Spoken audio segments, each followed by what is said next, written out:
রুই মাছ, কাতলা মাছ এই জাতীয় বড় ধরনের মাছগুলো কিন্তু সাধারণত আমরা ভাজি, ভুনা, দই দিয়ে রান্না করেই খাই। তবে আমি আজকে তোমাদের সাথে এমন একটা রুই মাছের রেসিপি শেয়ার করব যে তোমরা বারবার এই রেসিপিটা তৈরি করে খাবে। তোমরা একবার তৈরি করে খেয়ে দেখো, বারবার তৈরি করে খাবে। গরম ভাত বলো, পোলাও বলো, অসম্ভব মজাদার এই রেসিপিটা। আশা করি তোমাদের ভালো লাগবে। হ্যালো ফ্রেন্ডস, আসসালামু আলাইকুম, welcome back to Molly's creation. কেমন আছো তোমরা? আশা করি আল্লাহর রহমতে ভালো আছো। আমি আজকে তোমাদের সাথে রুই মাছের একটা মজাদার রেসিপি শেয়ার করছি। এখানে দেখো, আমি রুই মাছটাকে ছোট করে টুকরো করে কেটে ধুয়ে পরিষ্কার করে নিয়েছি।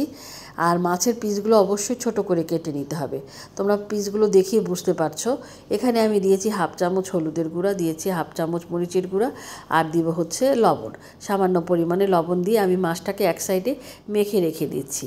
দেখো, এইভাবে মেখে আমি এক সাইডে রেখে দিয়েছি। এখন চুলায় একটা ফ্রাই প্যান বসিয়েছি। এর মধ্যে 1 টেবিল চামচ পরিমাণ সয়াবিন তেল দিয়ে এর মধ্যে আমি 2টো পেঁয়াজ ছিলে ধুয়ে নিয়েছি, একটা বড় রসুন, 2 টুকরো আদা, 6-7টা কাঁচামরিচ আর একটা টমেটোকে এভাবে মাঝখান থেকে কেটে তারপরে আমি ঢেকে দিয়েছি। এভাবে ঢেকে আমি এগুলোকে একদম ভেজে নিব বলতে এরকম নরম হয়ে যাবে। দেখো, একটু পোড়া পোড়া ভাব চলে আসবে, সেদ্ধ হওয়ার মতন একটু নরম হয়ে যাবে। এভাবে আমি এটাকে একটু ভেজে নিয়ে আমি এটাকে কিন্তু এক সাইডে, যখন এটা দেখবো যে টমেটো, পেঁয়াজ, রসুন সবই সেদ্ধ হয়ে গিয়েছে, তখন আমি এটাকে তুলে এক সাইডে কিন্তু রেখে দেবো। যে এখনও সেদ্ধ হয়নি, এটা আমি দেখে নিচ্ছি। দেখে এখন দেখো আমার সেদ্ধ হয়ে গিয়েছে। আমি চামচ দিয়ে তুলে এটাকে আমি এক সাইডে রেখে দিব ঠান্ডা হওয়ার জন্য। ঠান্ডা হওয়ার পরে আমি এটাকে কিন্তু ব্লেন্ডারে ব্লেন্ড করে নিব। এখন যে তেলটা আছে সেই তেলের মধ্যে আমি আরও কিছু পরিমাণ সয়াবিন তেল দিয়ে দিয়েছি। তেল এই ফ্রাই প্যানের মধ্যে আমি রুই মাছগুলোকে আগে থেকে যে হলুদ মরিচ মেখে রেখেছিলাম সেই রুই মাছের টুকরোগুলোকে এর মধ্যে দিয়ে আমি খুব ভালো করে ভেজে নিব। বন্ধুরা, আমার চ্যানেলে অনেক মাছের রেসিপি আছে, তোমরা চাইলে পরে সেখান থেকে তোমাদের পছন্দ মতো রেসিপিগুলো দেখে নিতে পারো। আর আমি কিন্তু নতুন বন্ধুদের জন্য সমস্ত উপকরণ ডেসক্রিপশন বক্সে দিয়ে দিই। তোমরা যদি কিছু ভুলে যাও বন্ধুরা, তোমরা আমার ইউটিউব চ্যানেলের ডেসক্রিপশন বক্স থেকে তোমরা সেগুলো দেখে নিতে পারো। আর যারা এখনও আমার চ্যানেলটি সাবস্ক্রাইব করোনি, ভালো লেগে থাকলে আমার চ্যানেলটি সাবস্ক্রাইব করে নিও। যারা ফেসবুক পেজ থেকে দেখছো, এখনও যদি পেজটা ফলো না করে থাকো, ভালো লেগে থাকলে পেজটা ফলো করে দিও। তো দেখো, আমি মাছটাকে কিন্তু একদম উল্টে পাল্টে খুব ভালো করে ভেজে নিচ্ছি।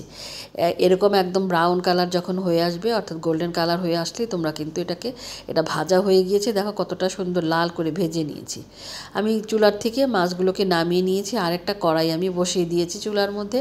কড়াইটার মধ্যে আমি দিয়েছি 1 টেবিল চামচ পরিমাণ সয়াবিন তেল আমাকে কয়েকবারেই এটাকে সাথে মেশাতে হবে, তো সেই জন্য আমি অল্প অল্প করেই তেল দিচ্ছি। দিয়ে এখন তেলের মধ্যে আমি একটা পেঁয়াজকে কুচি করে একদম এর মধ্যে দিয়ে দিয়েছি। পেঁয়াজটাকে আমি তেলের মধ্যে দেখো ভেজে নিচ্ছি। এটা কিন্তু একদম একটু অন্য টাইপের রেসিপি, কিন্তু অসাধারণ হয় রেসিপিটা, তোমরা একটু খেয়াল করে দেখো। তো এই পেঁয়াজটাকে আমি এভাবে দেখো ভেজে নিচ্ছি তেলের মধ্যে। আর পেঁয়াজটা যেন নরম হয়ে যায় সেই পর্যন্ত অপেক্ষা করতে হবে। এর মধ্যে আমি দিয়ে দিয়েছি হলুদের গুঁড়া, হাফ চামচ হলুদের গুঁড়া দিয়েছি, 1 চামচ মরিচের গুঁড়া দিয়েছি। দিয়ে আমি পেঁয়াজের সাথে সামান্য পরিমাণে পানি দিয়ে আমি পেঁয়াজের সাথে মশলাটাকে ভেজে নিব। এখানে কিন্তু আমাকে মশলাটাকে কিন্তু খুব ভালো করে কষাতে হবে। মশলার মধ্যে যেন কোনো রকমের কাঁচা গন্ধ না থাকে, সেজন্য এটাকে আমার অল্প অল্প গরম পানি দিয়ে আমি মশলাটাকে কষিয়ে নিব। তো দেখো, আমি এখন ওই যে ভেজে রেখেছিলাম পেঁয়াজ, রসুন, আদা, কাঁচামরিচ আর টমেটো, এটাকে ব্লেন্ডারে পেস্ট করে আমি এখন এই মশলার মধ্যে দিয়ে দিয়েছি। পেঁয়াজ সাথে যে মশলাটা, পেঁয়াজ আর মরিচ হলুদের সাথে আমি এই মশলাটাকে দিয়ে দিয়েছি। দিয়ে আমি এখন এই মশলাটাকে খুব ভালো করে কষাবো, যেন এর মধ্যে কোনো রকমের গন্ধ না থাকে। আর এটা কিন্তু অসম্ভব মজাদার একটা রেসিপি হয় শুধুমাত্র এই মশলাটার জন্য। এই মশলাটা কিন্তু একটা বিশেষভাবে তৈরি করা, সেজন্য এটা কিন্তু খেতে অসাধারণ হয়। তো এটাকে আমি খুব ভালো করে এভাবে বারবার নেড়েচেড়ে কষিয়ে নিব। আর আমি এখানে হাফ চামচ লবণ অ্যাড করে দিয়েছি। দিয়ে দেখো মশলাটাকে আমি কিভাবে বারবার কষিয়ে নিচ্ছি। আর এই মশলাটা যখন কষানো হবে তখন কিন্তু তেলটা উপরের দিকে চলে আসবে। এভাবে ঢেকে কিন্তু আমি মশলাটাকে কষিয়ে নিয়েছি। এখন এর মধ্যে আমি 1 চামচ পরিমাণ জিরার গুঁড়া দিয়ে দিয়েছি। দিয়ে দেখো আবার খুব ভালো করে কষিয়ে নিচ্ছি। তো যখনই মশলাটা কষানো হয়ে গিয়েছে তখন ভেজে রাখা মাছগুলো আমি এর মধ্যে দিয়ে দিয়েছি। মাছগুলোকে দিয়ে এভাবে উল্টে পাল্টে দিচ্ছি যেন মাছের মধ্যে যেন মশলাটা লেগে যায় এবং মশলাটা যেন মাছের সবখানেই যেন মশলাটা যায়। এভাবে আমি মাছগুলোকে কিন্তু বারবার উল্টে পাল্টিয়ে দিচ্ছি। দেওয়ার পর আমি দেখো এখানে মাছের যে একটা বালিশ আছে সেটাও কিন্তু এর পাশে দিয়ে দিয়েছি, কারণ এই মাছের বড় মাছের মধ্যে বালিশটা কিন্তু খেতে অনেক ভালো লাগে। তো দেখো এভাবে আমি একদম বলক চলে এসেছে, আমি নেড়ে দিচ্ছি। মাছ কিন্তু একদম আলতোভাবে নেড়ে দিবে যেন ভেঙে না যায়।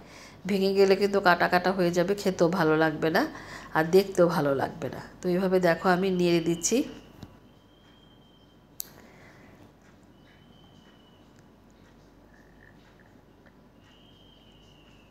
একদম মশলাগুলো কিন্তু দেখো একদম ঝোলটা কিন্তু সমান সমান হয়ে গিয়েছে, মাছের সমান সমান হয়ে গিয়েছে, অর্থাৎ একদম গায়ে গায়ে হয়ে গিয়েছে মশলার যে ঝোলটা, সেটা কালারটা কিন্তু অলরেডি চেঞ্জ হয়ে এসেছে, মাছের সাথে ঝোলটা কিন্তু চেঞ্জ হয়ে এসেছে। আর এটা কিন্তু বারবার এভাবে কিন্তু নেড়ে চেড়ে কিন্তু রান্না করতে হবে, তলায় যেন ধরে না যায় সেদিকে কিন্তু অবশ্যই খেয়াল রাখতে হবে।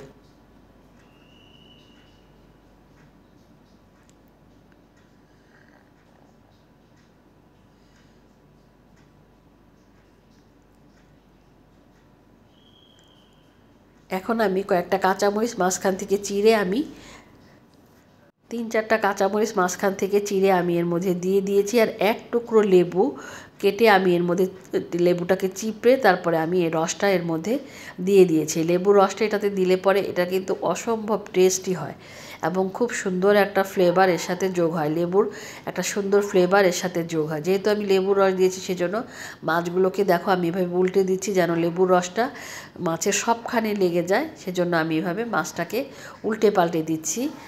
লেবুর রসটা এবং কাঁচামরিচটাও যেন সেদ্ধ হয়ে যায়, সেজন্য এইভাবে আমি মশলাটার মধ্যে মাছটাকে বারবার উল্টে পাল্টে দিচ্ছি।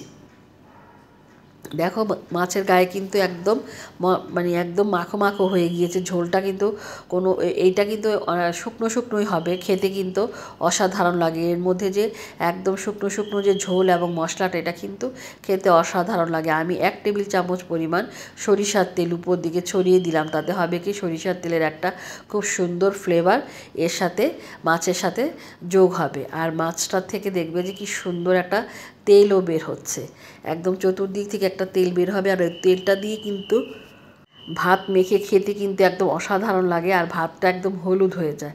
তো আমি একটু লবণটা দেখে নিলাম, তো লবণটা আমি দেখলাম যে লবণ এবং যে লেবুর যে টক সেটা একদম খুব সুন্দরভাবে মানে একদম অ্যাডজাস্ট হয়ে গিয়েছে। এবং উপর থেকে আমি ধনিয়া পাতা কুচি এর মধ্যে দিয়ে আবার নেড়ে চেড়ে দিচ্ছি। দেখো এভাবে নেড়ে চেড়ে দিচ্ছি, আমি কিন্তু আর কোনো ঢাকনা দিচ্ছি না, এভাবে খোলা অবস্থাতে, কারণ ঢাকনা দিলে কিন্তু এটার যে সুন্দর একটা কালার এসেছে সেই কালারটা কিন্তু নষ্ট হয়ে যাবে। তো দেখো কতটা সুন্দর তৈরি হয়েছে আমার রুই মাছের রেসিপি। তো এই রেসিপিটা তোমরা তৈরি করে খেয়ে অবশ্যই আমাকে কমেন্ট বক্সে কমেন্টস করে জানাবে যে আজকের রেসিপি তোমাদের কাছে কেমন লাগলো। আর আমার পুরনো বন্ধুরা তো অনেক সুন্দর সুন্দর কমেন্টস করে আমাকে উৎসাহ দিয়ে যাচ্ছ, তোমাদেরকে অসংখ্য ধন্যবাদ আমাকে এভাবে সাপোর্ট করার জন্য। তো আমার কিন্তু মাছটা অলরেডি হয়ে গিয়েছে, আমি একটু হাত দিয়ে এভাবে চতুর্দিকে নেড়ে দিচ্ছি যেন তলায় ধরে না যায়। তো এখন আমি পরিবেশন করে তোমাদেরকে দেখাবো যে রুই মাছের একটা ভিন্ন ধরনের রেসিপি তোমাদের কাছে কেমন লাগলো। আর এটা দেখতে যেমন সুন্দর হয়েছে, খেতে তার চেয়েও বেশি মজাদার হয়েছিল। বন্ধুরা তোমরা অবশ্যই এই রেসিপিটা ট্রাই করবে, এটা কিন্তু খেতে অসম্ভব মজাদার। আর এই রান্নাটা হলে পরে অন্য আর কোনো কিছুই তোমরা নিবে না, এই এক মাছ দিয়েই কিন্তু খেয়ে উঠে যাবে। তো আমি এখন তোমাদেরকে পরিবেশন করে দেখাচ্ছি যে কতটা সুন্দর হয়েছে এই রুই মাছ রান্নাটা। দেখো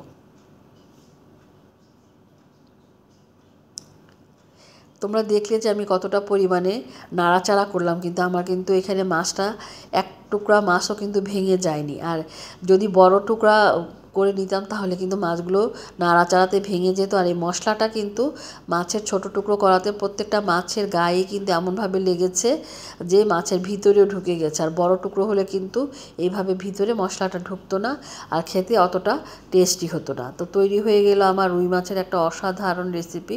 আশা করি তোমাদের ভালো লেগেছে, আর ভালো লেগে থাকলে অবশ্যই লাইক কমেন্ট এন্ড শেয়ার করে দিবে। তো বন্ধুরা আজকে এই পর্যন্তই, তোমরা সুস্থ থাকো, ভালো থাকো, সামনে আরও সুন্দর ভিডিও নিয়ে তোমাদের সাথে দেখা করব। সেই পর্যন্ত আমি তোমাদের কাছ থেকে বিদায় নিচ্ছি। আল্লাহ হাফেজ।